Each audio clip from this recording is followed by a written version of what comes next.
Juan Kapitulo 6, versikulo 35. Si Jesus miingon kanila, "Ako mao ang pan nga naghatag sa kinabuhi. Ang muari kanako dili nagayod gutomon, ug ang mutuo kanako dili nagayod uhawon." Pan sa kinabuhi.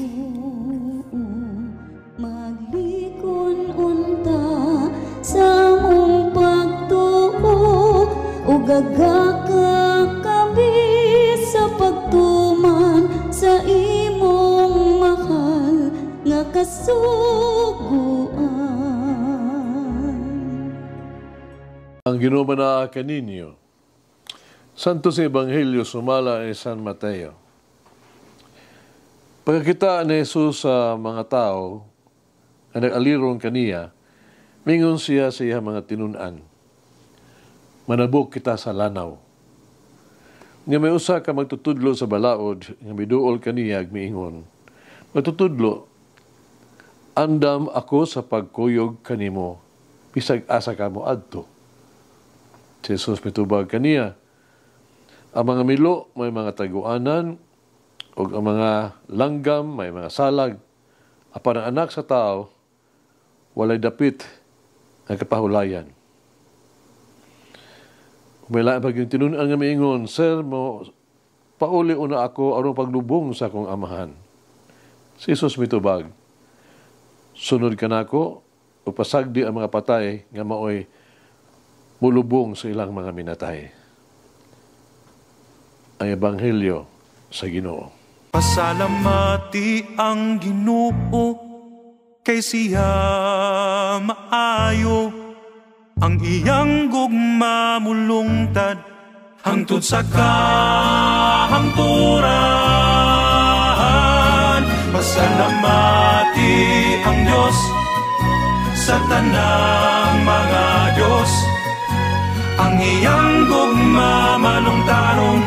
Pasalamati ang Ginoo sa mga Ginoo. Ang iyang gugma balungtaron.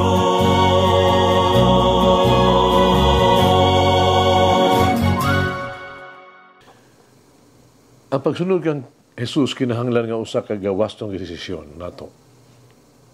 Kinahanglan nga kini gikas kasi kinasing-kasing gayud. Walay pagpugos, no? Ug sinsiro ta sa mga saad.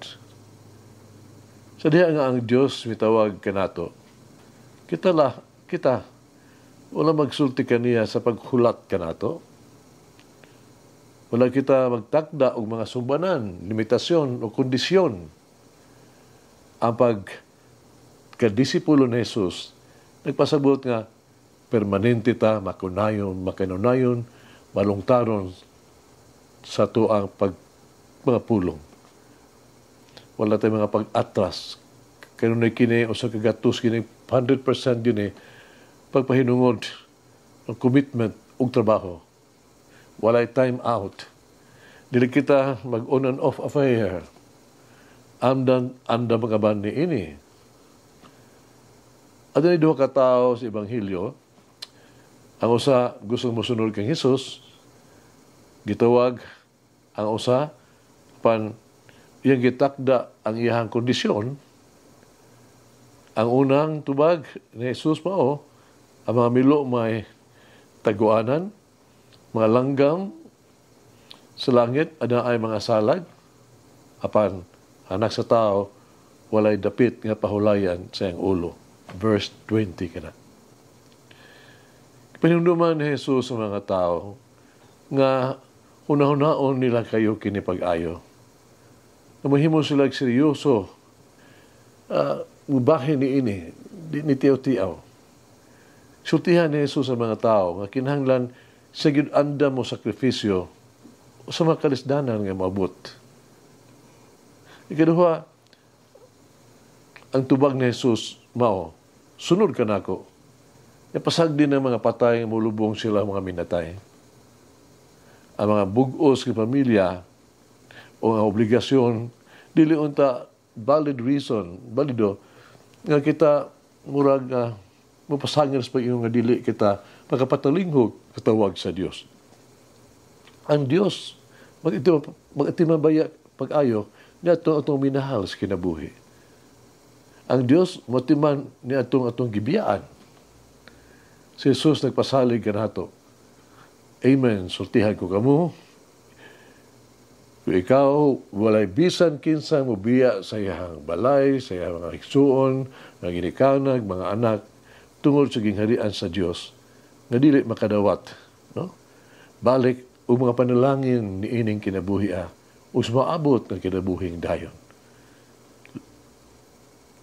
Sa ingon, kinahanglan atong ibutang ang Dios nga una o labing una nga prioridad sa tuang kinabuhi. Ang mga buhat sa Dios kinahanglan mao ang atong unang katungdanan o obligasyon. Ang bisan unsa o bisan kinsa dili unta mahimong mas unahon pa atubangan sa Dios.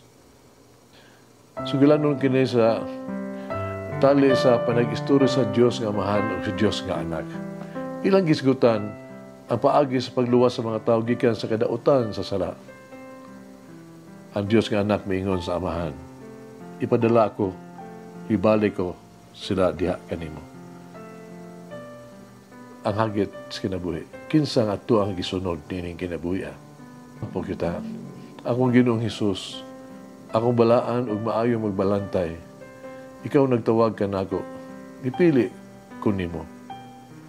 Naapa ko'y mga attachment ng kinabuhi. Naapa ko'y mga reservation. Nag-apo ako kanimo, ngatagan mo ako og grasya.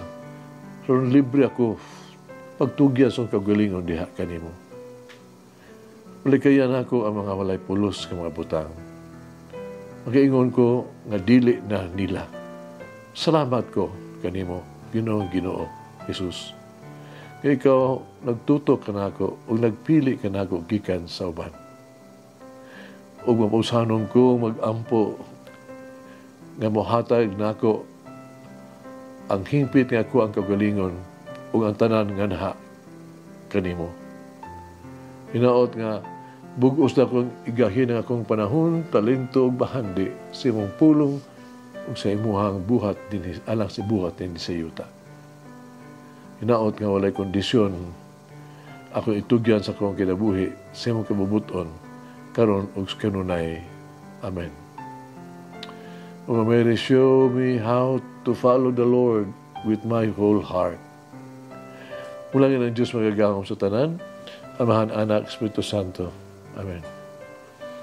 May the Lord of the divine mercy bless us all, heal us from all diseases and suffering. Ayun unta niya kita, tanang mga sakit na to lawas o sa kalag, body and soul.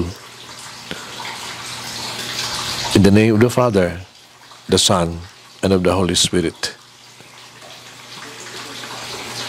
Jesus, I trust in you. Amen. Whoever eats the bread of life will never hunger, says the Lord. Kay galaan inyong nabati ang pagpaambit ug hamubong pamalandong sa pulong sa Dios, pinaagi sa tulumanon, pan sa kinabuhi, nga gidumala ni Monsignor Daddy Silva. Hangtod na usab sa sunod higayon, daghang salamat.